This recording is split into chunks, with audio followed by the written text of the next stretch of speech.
And as the world marks the International Anti-Corruption Day, the Kenya Ethics and Anti-Corruption Commission says it has recovered almost 6.2 billion shillings in corruption proceeds this year alone.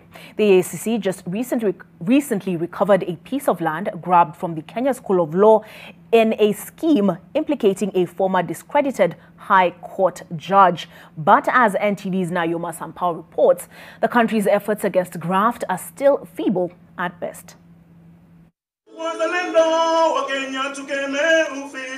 The country's war on corruption has often been about small victories and big doubts.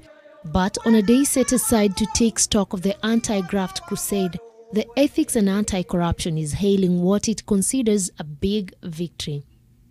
The anti-graft watchdog says it has recovered corruption proceeds worth about 6.2 billion shillings this year. This includes a prime piece of land said to have been grabbed from the Kenya School of Law. The 0.95-acre piece of land worth about 700 million had been earmarked as the official residence of the principal.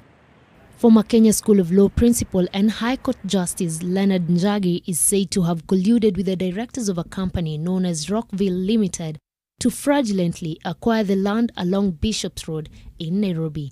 The EACC instituted a civil suit to recover it.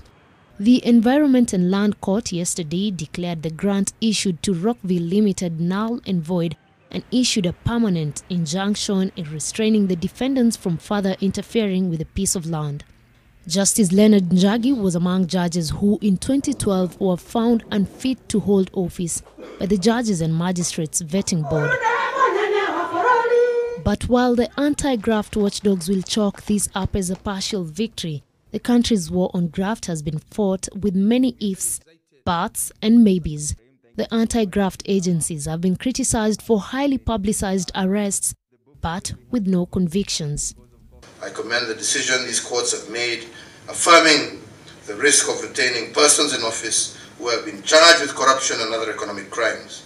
Their continued and sustained pursuit is testament to the resolve my government has to confront the vice of corruption head-on, unafraid and undeterred.